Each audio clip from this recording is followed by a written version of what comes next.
Jadi semua daerah kita anggap sebagai daerah yang harus mendapatkan perhatian sepenuhnya dari tim pemenangan ini. Kita akan berpuas diri dengan apa yang sudah ada. Kami akan lebih konsentrasi di tempat yang memang dukungannya masih belum memuaskan. Contohnya di beberapa daerah di Jakarta Selatan, Jakarta Timur. Kalau dilihat konsentrasi saya keliling kan sekarang ini lebih banyak di timur dan selatan. Walaupun kami tidak pernah meninggalkan basis utama di utara dan barat. Besok juga, bahkan sore ini kami juga akan masuk ke Jakarta Barat. Jadi semua daerah kita anggap sebagai daerah yang harus mendapatkan perhatian sepenuhnya dari tim pemenangan ini. Yang berikutnya untuk pertemuan saya dengan Pak SBY, saya merasa beliau menyambut sebagai kakak, sebagai orang tua yang berpengalaman panjang. Bahkan ketika dengan saya dan Bang Dul, beliau kalau memanggil saya kan sahabat saya gitu. Karena saya memang juga mengemari lukisan beliau. Saya udah dari sebelum ada Pilgub ini, dari 3 bulan yang lalu saya udah memesan ke beliau untuk mengoleksi lukisan beliau. Tetapi saya nggak mau dikasih. Jadi saya akan mengoleksi lukisan beliau sesuai dengan katalog yang ada di tempat beliau berapa yang harus ini.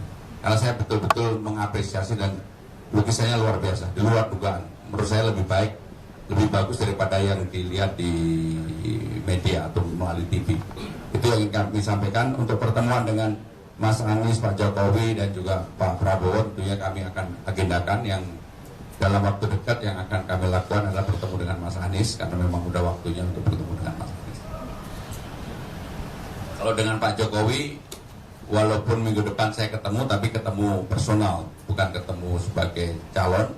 Saya akan meminta waktu beliau kalau nanti beliau sudah di atas tanggal 20 Oktober. Karena beliau sudah bukan lagi presiden, tetapi mantan gubernur Jakarta.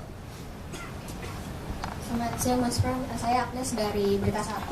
Izin bertanya untuk strategi kampanye ke depan, apakah akan berfokus atau mencoba menggait generasi muda atau Gen Z? Karena kemarin kan juga sempat mengadakan acara serupa Nyalain Pram tuh di Jakarta Selatan. Apa kedepannya akan melakukan hal serupa lagi? Dan apakah akan memanfaatkan sosial media seperti mungkin Instagram atau TikTok untuk lebih memperkenalkan diri ke masyarakat, khususnya anak muda? Mungkin bisa di-spill nantinya.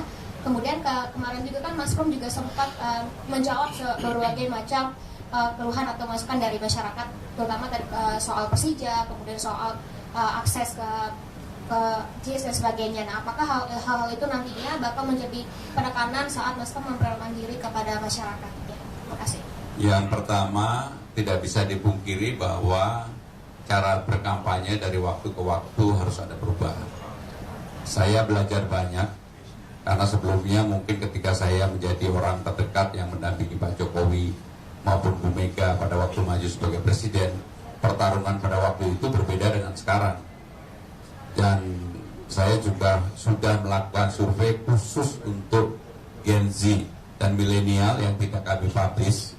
Itu merupakan modal untuk kita memotret bagaimana mereka. Bahkan perilaku yang sebelumnya tidak kami bayangkan, terutama saya pribadi, walaupun disertasi saya, doktor saya itu tentang politik komunikasi, saya nggak membayangkan ternyata sekarang ini perubahannya begitu drastis ketika sebagai akibat media sosial yang luar biasa. Maka kalau dilihat, saya ini adalah orang yang mau belajar, dan saya juga kaget ketika diajarin oleh anak saya dan temannya untuk TikTok.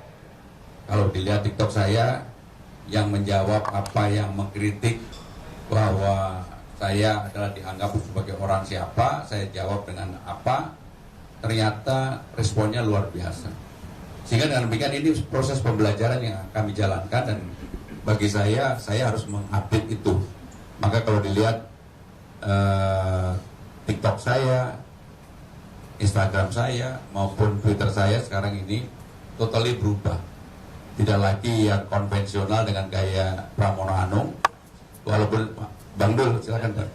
Walaupun saya yang memegang, tetapi ada hal sentuhan anak saya ataupun sentuhan dari tim media yang ada.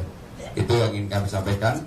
Dan mengenai hal yang berkaitan dengan Persija, JIS dan sebagainya, kami konsisten untuk melakukan itu dan menyelesaikan persoalan itu. Jadi kalau ada pertanyaan berikutnya, Silakan. Pak, maaf tadi tertinggal mungkin sedikit tanggapan. KPU kan sudah menetapkan ya, mungkin tanggapan dari pasangan Pak Pram dan Bang Dul. Dan Bang Dul mungkin sedikit boleh informasinya, betul ya Bang Dul bahwa ada pergantian nama ya yang juga ditetapkan dalam pengadilan dan juga akan nanti disertakan dari surat-surat. Terima kasih. Yang pertama kami mengucapkan kalau memang benar ya, karena kami sudah ditetapkan, artinya pernah ada yang mau mem-PT-UN-kan PDI dan sebagainya itu tidak berlaku. Jadi artinya kami secara sah sudah menjadi pasangan calon gubernur dan wakil gubernur Jakarta. Untuk nama kami persilakan Bang Dul.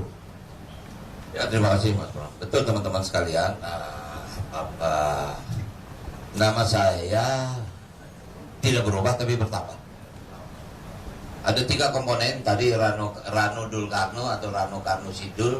Akhirnya saya bilang Haji Rano Karno SIP dalam kurung Sidul. Dan itu pengadilannya seperti itu. Jadi bukan pengganti, tapi apa ya? Apa sih istilahnya itu? Menyamai.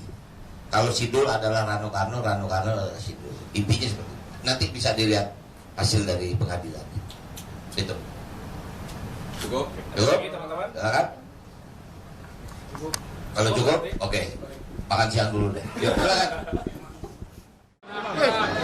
Minum. Udah aman. Ya, rekan-rekan media izin melaporkan hari demi hari, rangkaian demi rangkaian saya lalui.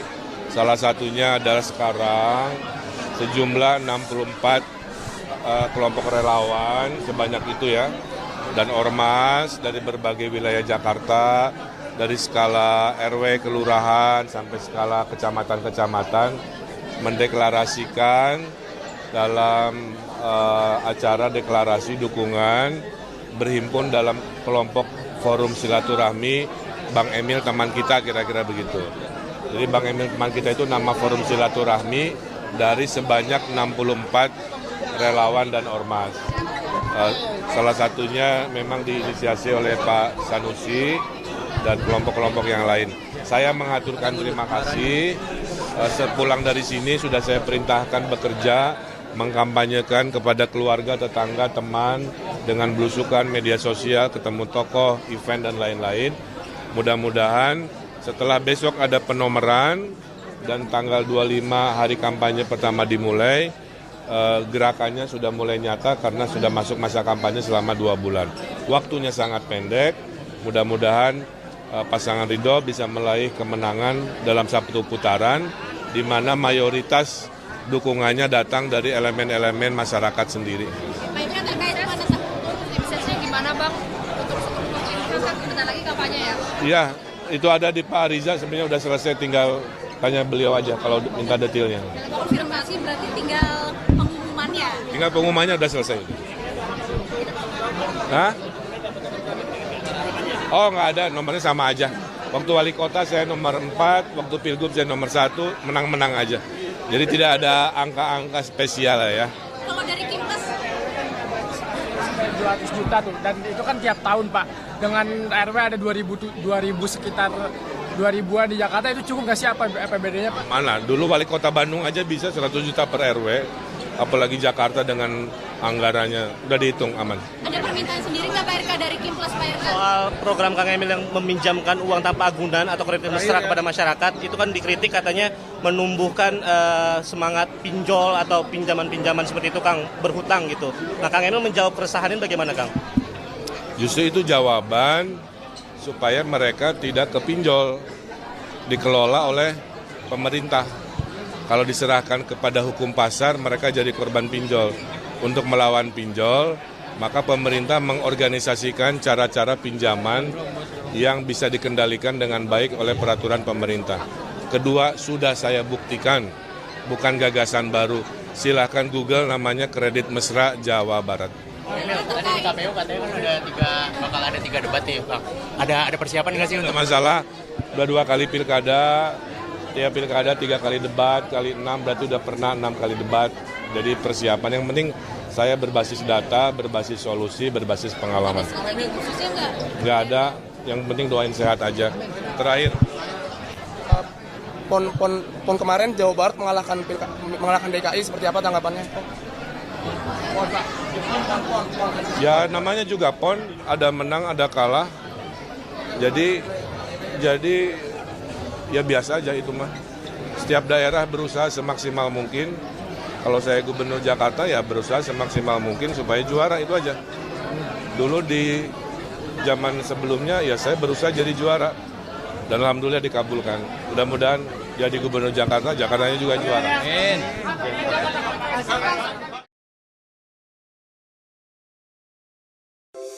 Di antara banyak sumber informasi, kami layak dipercaya. Karena kami menggali lebih dalam, berpihak pada kebenaran, berpegang pada data dan fakta, agar layak Anda jadikan referensi.